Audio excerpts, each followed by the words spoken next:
G'day, mate. This is the Do and Teach Guy podcast. So veg out and let's give it a bash.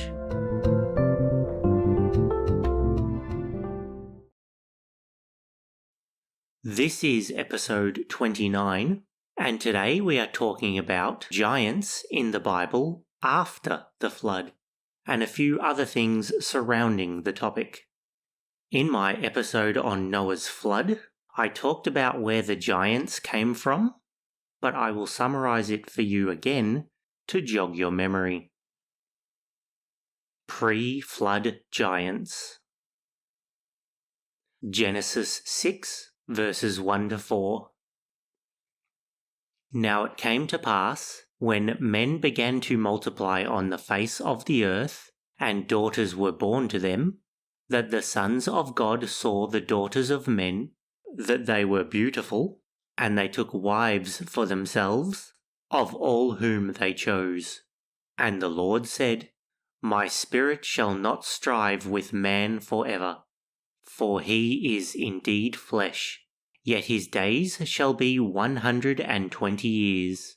There were giants on the earth in those days, and also afterward, when the sons of God came into the daughters of men, and they bore children to them. Those were the mighty men who were of old, men of renown.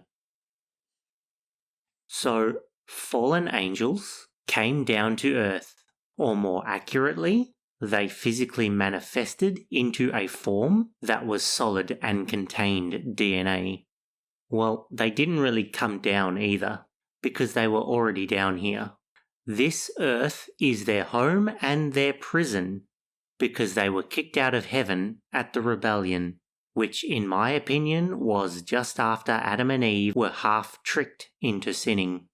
See my series on Adam and Eve for more information on that. So the fallen angels added their DNA to human DNA to produce effectively superhumans. These humans were at least bigger and stronger than purebred humans. Depending on what stories you believe about them, they could have had fiery red hair and glowing red eyes. They could have been as tall as a 10-story building and had 6 fingers and 6 toes. Also, they were not scrawny but wide and solid. The details of these giants is somewhat irrelevant. All you need to know is that you would recognize one if you saw it. I think it would be safe to say that they were at least 8 feet and jacked. So these giants did whatever they wanted because no one was able to stop them. Yes, they were all doing evil and deserved to be killed, but God also needed to wipe them out with the flood to eradicate their DNA. The foreign DNA was probably spreading with each generation, and in some part, corrupting a large portion of the population of the world at the time. So the Bible is pretty clear that all the giants and the people were wiped out, save the 8 in Noah's family. See Genesis 7 verses 21 to 23. And all flesh died that moved on the earth, birds and cattle, and beasts, and every creeping thing that creeps on the earth, and every man, all in whose nostrils was the breath of the Spirit of life. All that was on the dry land died. So he destroyed all living things which were on the face of the ground, both men and cattle, creeping things and bird of the air. They were destroyed from the earth. Only Noah and those who were with him in the ark remained alive. All flesh died, and every man, all died. He destroyed all, both men and cattle. These verses are not beating around the bush. They are not vague or leaving room for loopholes. It's safe to say all giants and men died. Only the genetically pure Noah family remained. So if all the giants died, how do you explain the verse in Genesis 6 verse 4, which I read earlier? There were giants on the earth in those days, and also afterwards, when the sons of God came into the daughters of men, and they bore children to them. Those were the mighty men who were of old, men of renown. It's not a riddle, it straight out tells you. The angels messed with human women again after the flood, but on a much smaller scale this time, probably because they knew that God wouldn't allow it if it became too prominent. Does God sanction genocide? In a word, yes, on many occasions. But this is not a bad thing. Yes, the flood was to genetically wipe out all the corrupted DNA, but that's because they were evil and causing harm to others. God judged them righteously. Then, many generations later, when Israel exited Egypt, when they finally crossed over into the Promised Land, God told them repeatedly over the next bunch of years to go from city to city killing all the evil people that were infesting the land. Now this seems harsh and bloodthirsty, but I think there's a legit reason. Other than everyone in those cities were evil, demon-worshipping, non-repentant sinners, which needed righteous judgment. If you look at the list of all those cities, you find that the people in them were all descendants of giants. So God had to go through and cleanse that region of earth from the corrupted DNA. Again, this time on a smaller scale. Are there giants today? Looking back through history and all the different cultures today, you will see tons of stories of giants, even up to the 1700s. But do we see them today? No, not really. There is the occasional conspiracy theory out there that a giant or two was seen, but that is debatable. I think that the enemy's plan changed around the start of the 1800s. Satan and his minions tried the same tactics of ruling by force and brute strength through false gods and giants claiming to be gods for thousands of years. But with this last 1,000 years of the great 7,000-year human experiment, where mankind was to greatly increase in number, Satan had to change his tactics. If that last bit about the 7,000 years of man made no sense to you, watch the Messiah 2030 documentary on YouTube, or go back and watch all my episodes, which you obviously skipped. Tisk tisk. I think that Satan shifted to working through more political power and focused on using science to convince people that he and God didn't exist. The late 1800s was when science exploded in innovations for all aspects of life and increased by leaps and bounds. But the early 1800s is where recorded history started being erased. Practically any document that could be used for evidence of God being real was burned, including all the evidence of giants. There is a conspiracy theory out there that says that there's a dedicated group searching the earth for evidence of giants, like skeletons and pictures and stuff, and destroying them. With no proof, you have no belief. There are many stories out there which you can look up for yourself, but they usually go along the lines of man discovers proof, tells local paper, paper runs story, people show up at man's house, people say they will take the evidence to a museum or lab to verify, then the evidence never makes it to the supposed destination. It just disappears. Then the paper that ran the story decides to take the stance that the story was never run, or was a hoax, neatly swept under the rug. Could they have all been hoaxes? Yes, it's possible. But if you are a Bible-believing Christian or Jew, you know that the giants did exist all throughout time. So why would now be any exception? Will there be giants in the tribulation? There might be a return of giants in the Great Tribulation, but I don't think the Bible suggests there will be. Matthew 24 verses 37 to 39. But as the days of Noah were, so also will be the coming of the Son of Man be. For as in the days before the flood, they were eating and drinking, marrying and giving in marriage, until the day that Noah entered the ark, and did not know until the flood came and took them all away. So also will the coming of the Son of Man be. This verse is talking about how the people, in the days of Noah, were taken by surprise by the flood, and has nothing to do with the giants. Luke 17 verses 26 and 27 basically say the same thing, but it adds in another example of Lot fleeing Sodom before it was destroyed, and how those people never saw it coming.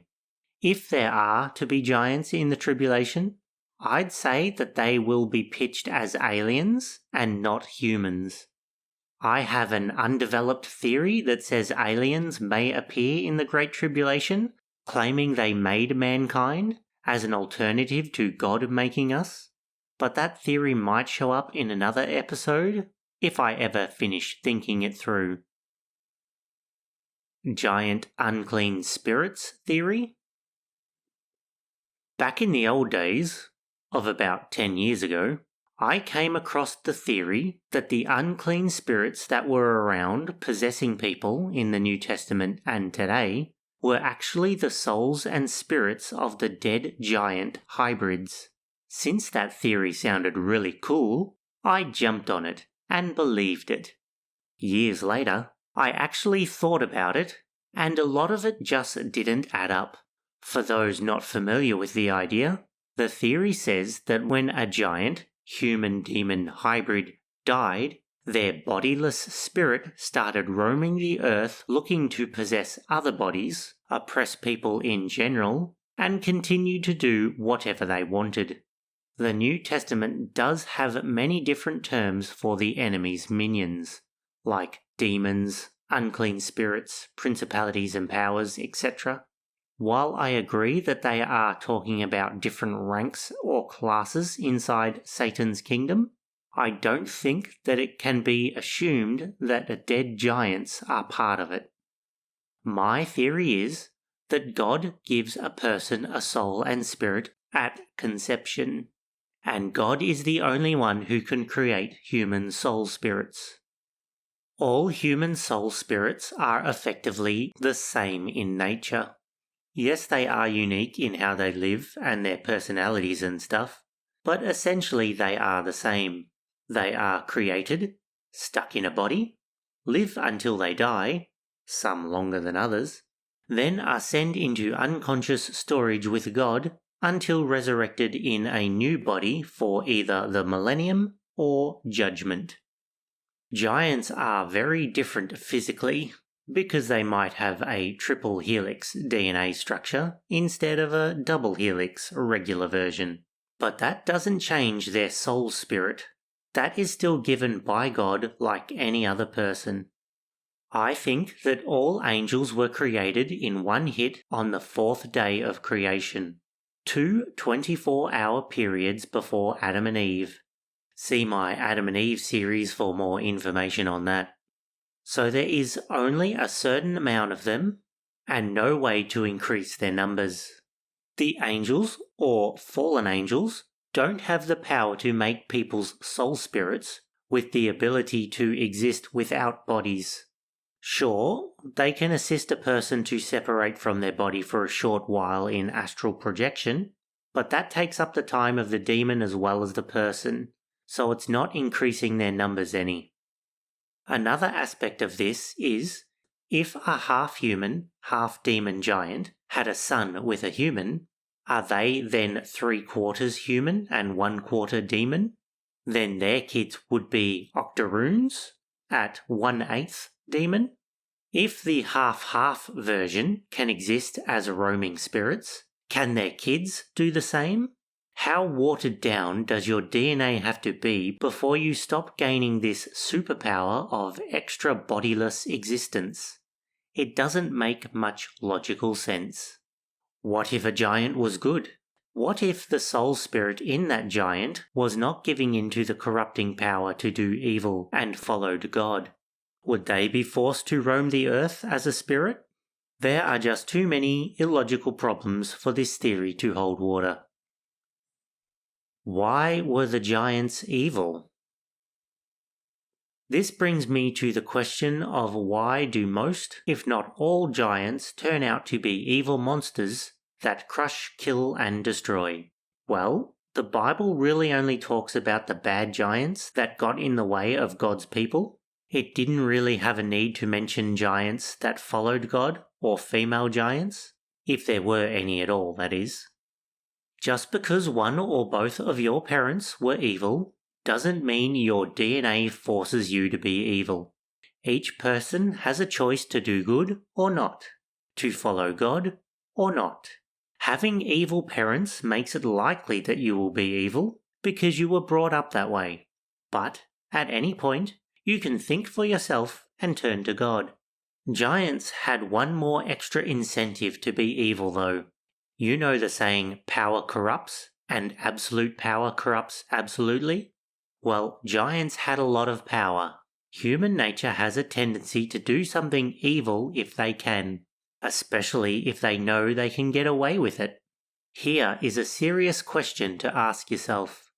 If you had an opportunity to steal X amount of money with no possibility of getting caught, would you? I am talking large amounts here, tens of thousands or more, enough to make a real difference in your life, and serious jail time if you got caught. But if you knew there was a chance to get caught, no matter how small, I'm guessing you would quickly dismiss the idea. If you were a giant though, and knew even if you got caught, no one would say anything, would you do it then? Possession only in the New Testament?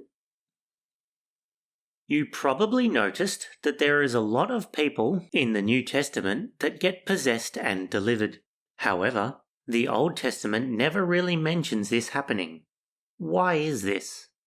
This is a tricky question that I don't have a simple or good answer for. Two ideas come to mind. The first is that the Old Testament was not focused on that side of things. That's not to say it wasn't happening regularly.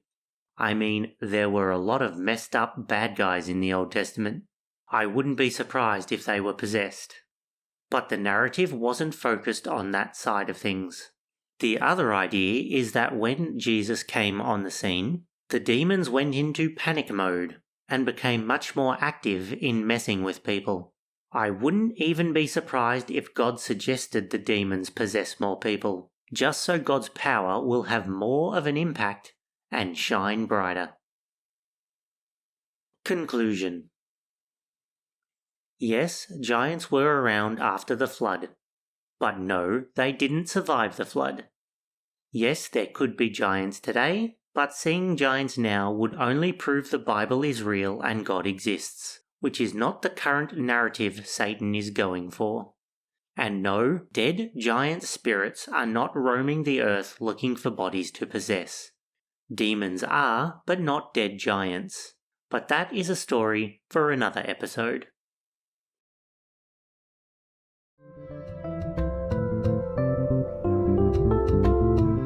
That's it for today. Thanks for listening. I pray that your faith grows, but more importantly, that it's shown through your life and your actions. Catch ya.